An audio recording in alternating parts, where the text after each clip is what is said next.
Matt sort of got that. It was like based on the thing, like you write your best songs on your worst or your darkest days, right? Because like no one, I don't know. I personally don't write good songs when I'm like lucky, you know, happy-go-lucky, like everything's great with the world, because you're not. You know what I mean? It's not as inspiring, I think. Yeah. As, I think when you a lot of musicians in general, like a lot of times when you write songs, for me personally, it's times when I want to be all alone. You know, so you kind of lock yourself in a room away from everybody with just like an acoustic guitar or whatever, and you just kind of get into your own headspace.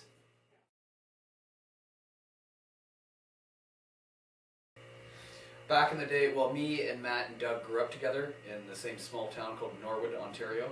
It's in Canada, just about 2 hours northeast of Toronto. So we moved up to the big city, Toronto, from the small town to be closer to the music industry, and just sort of went from there. It was originally just the three of us, and then Matt's brother, Brad, from 3 Days Grace, was on tour with Nickelback, and gave him a demo of a couple songs we did, and he liked it. So then we got Sal in the band, and Reed was our guitar tech originally, and then we kept trying to have another guitar player, and eventually just was like, well, Reed, you're better than all these guys we tried out, so and you know the songs, you've been here, you've been tuning the guitar, so just sort of came together. You never really expect, I guess, your first single to be released to go #1. We just kind of put out songs, and you know, it just ended up happening that way. Sort of turned into its own monster, really, that song. It's the whole thing we wanted to do when we created Pornstar. We wanted to be able to have it played on so many different formats. So, you know, we wanted like, you know, a rap god kind of guys. We got Ludacris, you know, we got our metal god Zakk Wylde, we got our kind of rock hero kind of, you know, Chad Kroeger, and we just wanted to be able to hit all formats, and working with all those guys.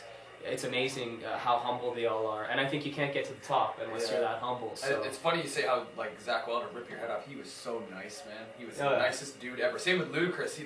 Ludacris was going up to Sal, going, "Oh, thanks, man. Thanks for letting me be your video." It's like, thank you. Like, really? Yeah, he's like, I guess Zakk looks like a Viking, but inside he's actually a teddy bear. So he's super nice guy. I guess a guy like Chad, he's a perfect example of somebody who understands the music business in every way. You know, there's people in the music business who are just players, some who are just writers, some who are just writers and players, some who just work at record companies. Chad actually does everything.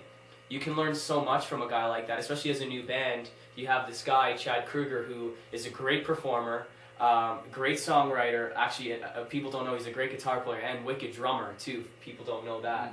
And then aside from that, he owns a record label and a production company. So he's just that kind of guy that you can go to who knows everything. It's pretty impressive. He's got his fingers in everybody's pot. Yeah. Right. Yeah. We get invited to strip clubs a lot when we go to different cities. Yeah, it's kind of cool because we were the guys who like employed the strippers back in the day, and now it's kind of like, you know, we gave them a song to dance to, so now they're letting us in for free and get all the extra add-ons that come along.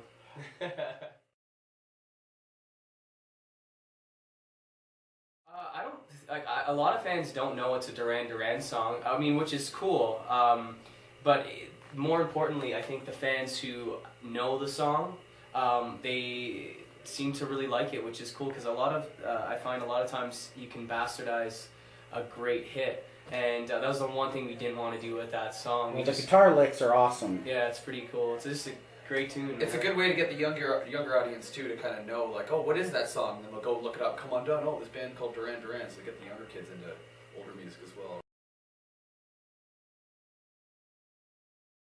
I'm singing and like I can't really see like what they're doing behind me, so I'm just like singing, you know, Pornstar Dance, and I'm thinking, is this guy naked behind me, rubbing up on me? I have no idea what's going on right now. Every member of Hinder gave up a week of per diem, their food, to hire Chippendale strippers for that one show. And it wasn't just Pornstar Dancing. They were there for a fucked up situation too. They came up for that one song and then stood there, and Sal's doing his little speech at the start of the song. He goes, I guess you guys are staying here for this song too. Yeah. And like, I was holding it together, I was ignoring them. They'd come over to me and I'd run away. They'd come back over and I'd run away to the other side of the stage. And then finally I just started laughing. I like started screwing up playing. I was like, oh yeah, it was a disaster. Papa Roach, Buck Cherry, we just got off that tour across Canada. Those guys are freaking awesome, man. And it's 3 Days Grace. Oh, yeah. This is an awesome tour. This is so easy with 2 bands. Wicked. Yep. Yeah. It's been cool actually. To like we've all been fans of these bands back in the day. We've all attended 3 Days Grace concerts. Yeah, my first concert ever was Papa Roach, actually. Yeah, a gift of my, like I got a gift from a friend 3 years ago. It was tickets to see Buck Cherry and Papa Roach because they were one of my favorite bands. And like I remember being at that concert in Toronto. It was at a place called the Sound Academy, and I remember saying to my friend like, I would die to play one show with these guys. And then 3 years later we're on a tour with them, and I played that same venue with them. It's cool,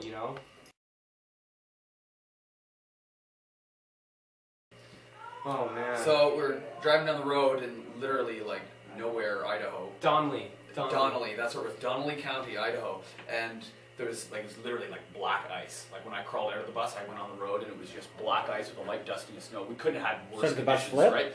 No, what happened was Buddy was coming around a corner. He had cruise control on. He's doing about 60 miles an hour, and he hit the brakes because it has air brakes. And this is a brand new bus. We had it for 24 hours. As soon as you hit the brakes when it's in cruise control, the brakes just locked, and he sort of went off the road, and he just sort of slid to a stop, and the bus tipped on its side. Oh my god. So luckily, there's virtually no damage to the bus. Oh, Like wow. we tipped it up, brought it out, washed the mud off, and drove away.